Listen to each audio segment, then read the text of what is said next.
যুক্তরাষ্ট্রের first lady Melania ট্রাম্পকে হত্যার বিশদ পরিকল্পনা নিয়ে একটি চাঞ্চল্যকর ভিডিও চিত্র প্রকাশ করেছে ইরানের আধা সরকারি সংবাদ মাধ্যম তাসনিম নিউজ। ব্রিটিশ সংবাদ মাধ্যম ডেইলি মিরর এর এক প্রতিবেদনে এই তথ্য জানানো হয়েছে।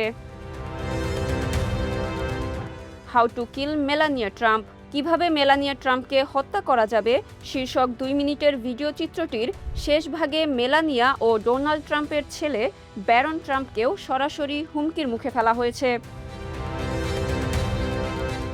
ফার্সি ভাষায় নির্মিত এই ভিডিওটির শুরুতে নিউ ইয়র্ক সিটির রাস্তায় একটি মোটর শোভাযাত্রা ও আশেপাশের ভবন দেখা যায়। ধারা বিবরণীতে মেলানিয়া ট্রাম্পের ফ্যাশন ও দামি পোশাকের প্রতি আগ্রহকে তার মূল দুর্বলতা হিসেবে চিহ্নিত করা হয়। ভিডিওতে বলা হয়, এই দুর্বলতাকে কাজে লাগিয়েই তার ওপর প্রাণঘাতী হামলা চালানো সম্ভব। পরিকল্পনার বিস্তারিত তুলে ধরে সেখানে বলা হয়, মেলানিয়ার স্টাইল টিমের কোনো সদস্যকে অর্থের বিনিময়ে হাত করতে হবে। তার মাধ্যমেই আগেই জেনে নিতে হবে মেলানিয়া ঠিক কোন ফ্যাশন হাউসে কেনাকাটা করতে যাচ্ছেন।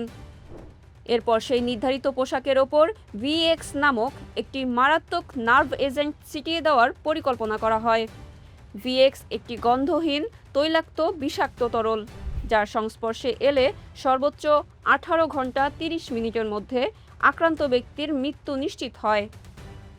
ভিডিওটিতে মেলানিয়ার স্টাইল টিমের সদস্যদের নাম, তার নিরাপত্তায় নিয়োজিত মার্কিন সিক্রেট সার্ভিস টিমের গোপন কোড নেম এবং সম্ভাব্য হামলা প্রতিরোধে নিরাপত্তারক্ষীরা কী কৌশল ব্যবহার করেন তারও বিস্তারিত উল্লেখ রয়েছে। ভিডিওর একেবারে শেষ পর্যায়ে ব্যারন ট্রাম্পের উদ্দেশ্যে একটি সরাসরি বার্তা দেওয়া হয়। সেখানে বলা হয়, এটি কেবল সূচনা। ব্যারন ট্রাম্প, আমাদের জন্য অপেক্ষা করো। যুক্তরাষ্ট্রের সিক্রেট সার্ভিস মার্কিন সাময়িকী নিউজ উইককে জানিয়েছে তারা ভিডিওটি পর্যবেক্ষণ করেছেন এবং বিষয়টি গুরুত্বের সঙ্গে পর্যালোচনা করা হচ্ছে। মেলানিয়া ও ব্যারন ট্রাম্পের নিরাপত্তা ইতোমধ্যে আরও জোরদার করা হয়েছে।